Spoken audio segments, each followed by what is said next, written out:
ចាមានអ្នកស្គាល់ខ្ញុំកាខ្ញុំនៅថៃខ្ញុំធ្វើ content ធ្វើអីចឹងបងប្អូនហើយមានអ្នក follow ខ្ញុំតាមដានខ្ញុំខ្លះៗដែរអញ្ចឹងបងប្អូនហើយគេឆ្ងល់ថាមួយរយៈក្រោយបាត់ខ្ញុំទៅណាខ្ញុំជប់ធ្វើវីដេអូឬក៏ឥឡូវហ្នឹងខ្ញុំរកលុយតាម Facebook លេងបានហើយមែនអញ្ចឹងបងប្អូននិយាយទៅគឺនៅរកលុយបានតែគាត់ថាមួយរយៈក្រោយដែលខ្ញុំមកស្រុកខ្មែរខ្ញុំបានការងារធ្វើទៅគឺខ្ញុំអត់សូវមានពេលធ្វើវីដេអូផុសអញ្ចឹងបងប្អូនហើយនេះការងារខ្ញុំបងប្អូនគឺធ្វើបាយសាឡូដែលចែកគេអញ្ចឹងបងប្អូនហើយគាត់ថាខ្ញុំចេញតែកម្លាំងទេគឺថ្លៃចាយវាអីគឺគាត់តកែគាត់អ្នកចេញអញ្ចឹងបងប្អូនហើយនេះបងប្អូនអើយគឺថាធ្វើដាក់កាយដាក់ចិត្តដាក់បេះដូងនិយាយទៅគឺអត់មានសំចៃកម្លាំងទេបងប្អូនគឺមានកម្លាំងប្រហែលគឺយកមកធ្វើទាំងអស់ហ្មងចាបងប្អូនហើយមួយថ្ងៃចែកនិយាយទៅទាំងបុគ្គលិកទាំង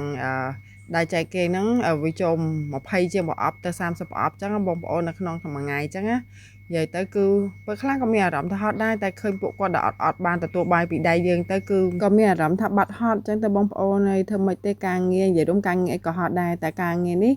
ហត់ដូចថាបានចែកទៅដល់អ្នកអត់បាយអត់អីចឹងបងប្អូននិយាយទៅ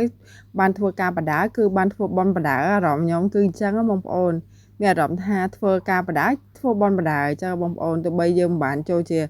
ថវិកាអីក៏យើងដូចថាយើងយកកម្លាំងយើងមកធ្វើអញ្ចឹងបងប្អូនហើយរបស់របរសាច់បន្លែអីហ្នឹងដែលយកមកធ្វើហ្នឹងគឺតកែខ្ញុំគាត់ទិញរបស់ល្អបងប្អូនគឺនិយាយទៅគាត់តលេមែនតើណាបងប្អូនហើយតកែខ្ញុំហ្នឹងជាជនជាតិឥណ្ឌូហើយក៏គាត់ចិត្តល្អជាមួយប្តីប្រពន្ធខ្ញុំណាស់ដែរបងប្អូនអើយហើយឃើញខ្ញុំធ្វើហ្នឹងតែច្រឡំថាខ្ញុំធ្វើម្នាក់ឯងណាបងប្អូនគឺធ្វើ3នាក់ណាបងប្អូនគឺតកែរបស់ខ្ញុំហ្នឹងក៏គាត់ចោះមកជួយធ្វើហើយនឹងមានប្តីរបស់ខ្ញុំគាត់ជួយធ្វើជួយលាងបន្លែជួយលាងចានលាងអីនិយាយរួមជួយគ្នាទាំងអស់អញ្ចឹងណា3នាក់គាត់ហ្នឹងគឺជួយពេញដៃពេញជើងហ្មងហើយធ្វើម្ដង7ម៉ោងទៅ8ម៉ោងក៏មានដែរបងប្អូនថ្ងៃខ្លះធ្វើច្រើនទៅ7 8ម៉ោងអញ្ចឹងទៅបើថ្ងៃខ្លះធ្វើរៀងតិចតួចអញ្ចឹងទៅក៏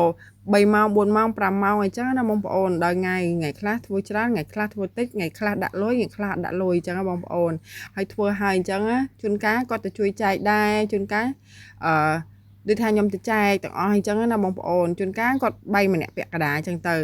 យើងពាក់កណ្ដាលគាត់ពាក់កណ្ដាលអញ្ចឹងជួយចែកគ្នាពេលខ្លះក៏យើងយប់ជ្រៅលបាក់ម៉ោង8ម៉ោង9អីចឹងទៅពេលខ្លះគឺម៉ោង11 12យប់ហ្នឹងបងប្អូនដោយសារការងារខ្ញុំច្រើនណាបងប្អូនគឺខ្ញុំមិនមែនធ្វើតែប៉ុណ្្នឹងហើយខ្ញុំត្រូវទៅជួយសម្អាតនៅ office ទៀតចឹងបងប្អូន